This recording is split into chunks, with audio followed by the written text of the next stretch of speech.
Bien, y ahora, ¿cómo identificamos a estos materiales eh, en campo? Si vamos a hablar de los suelos arcillosos, de los principales grupos y de las características morfológicas que se presentan cuando tenemos buena cantidad de arcillas. Un horizonte, todavía no hablamos, lo hablaremos a futuro, de un horizonte de diagnóstico, que es aquel que refleja las características principales de algún grupo de suelos.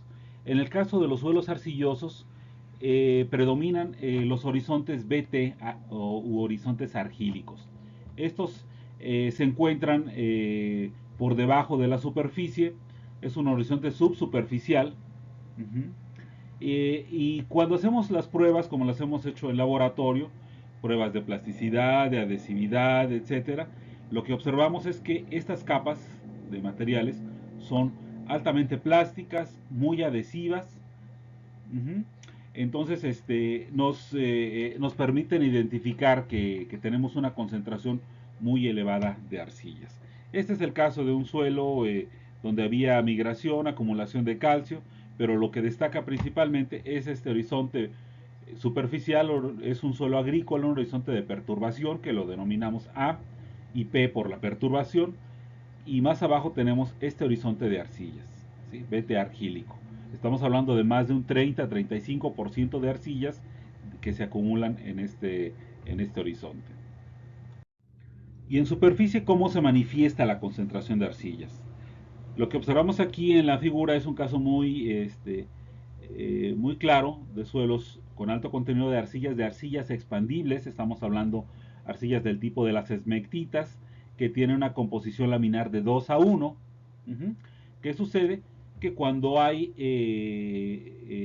condiciones de sequía, estos suelos son típicos de zonas donde hay una época muy marcada de sequía y otra de humedad en el año.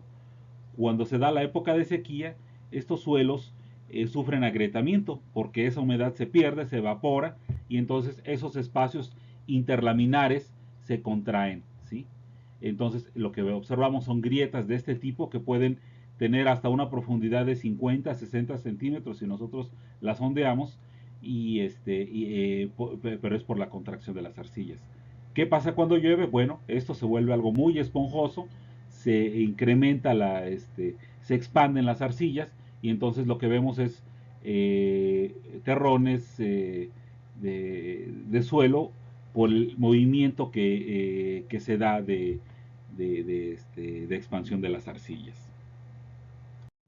En esta imagen tenemos una vista panorámica de un sitio que tiene suelos del tipo vertisol, vertisol gley hiposálico.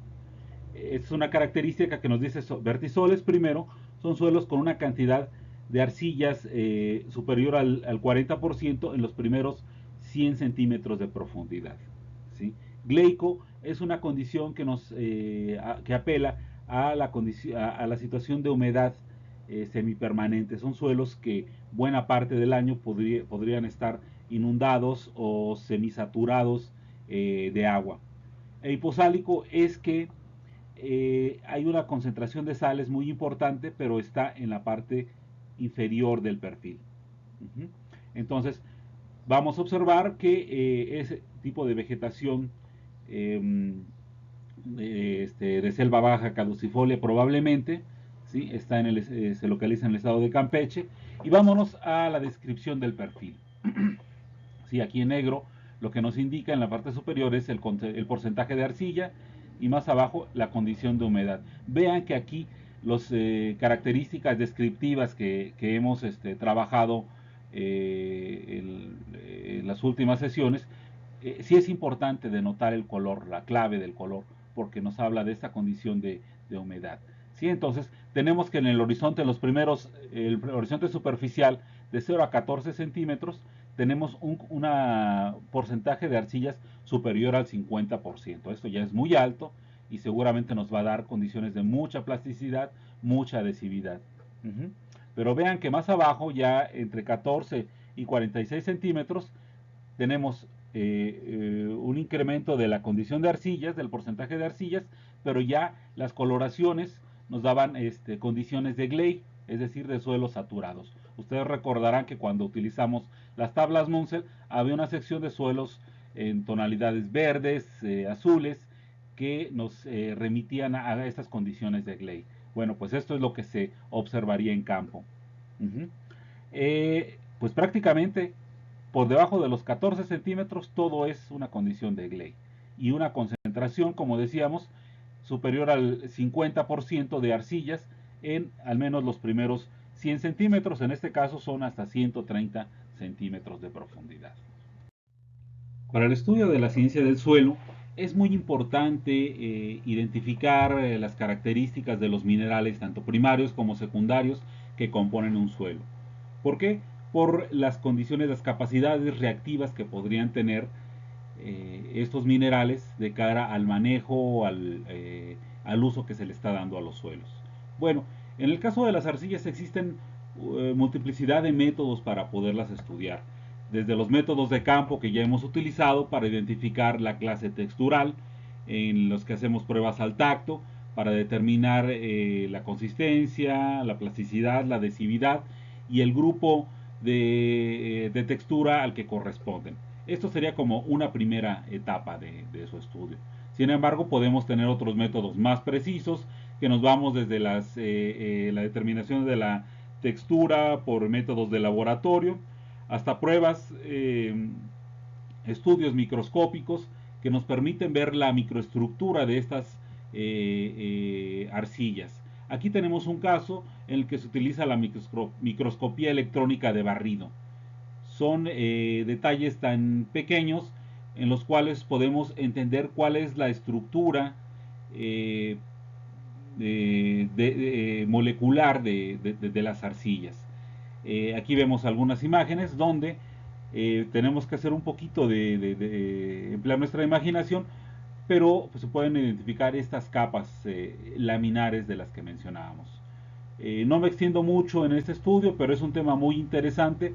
Hay especialistas en el estudio de las arcillas con fines de génesis de suelo, de clasificación, que nos permiten darle nombre y clasificar a los suelos. Por aquí les agrego un link a un video de YouTube donde pueden profundizar un poco más en estos temas. Otro método de estudio es la difracción de rayos X. Estos métodos son muy empleados para quienes hacen génesis y clasificación de suelos, ya que a través del método de difracción de los rayos X les permite conocer estructuralmente cuál es la composición de las arcillas en el suelo.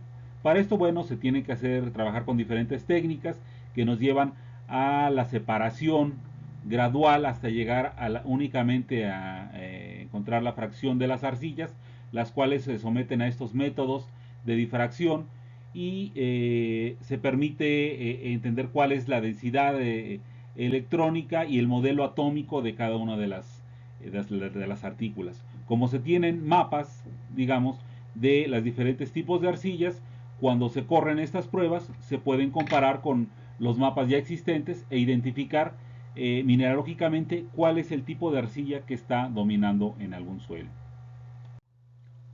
Estos difractogramas pues se basan en un corrimiento de la muestra por el difractograma y permiten identificar picos y valles de los principales minerales que se encuentran, que componen a las arcillas. Entonces, a partir de esto podemos tener una huella, un perfil de cada de las diferentes arcillas e identificar cuál es la dominante en el grupo de suelos que estamos trabajando. Aunque la temática es muy amplia de abordar, pues me limitaré a estos puntos. Sin embargo, para quienes estén interesados en abordar a mayor profundidad algunos de estos temas, aquí les muestro algunos links de videos en YouTube donde podrán profundizar tanto en la parte industrial, la aplicación industrial de las arcillas, los métodos de estudio que se están trabajando a nivel científico, la aplicación en campos también industriales. Y en el caso de conocimiento básico les recomiendo esta página del Departamento de Suelos de la Universidad de Granada, en la que recurriremos diferentes ocasiones porque está bastante completa y es muy didáctica. Entonces, aquí tienen una oferta de posibilidades de mayor información. Bueno, les agradezco su atención a la presentación y quedamos para futuras presentaciones. Gracias.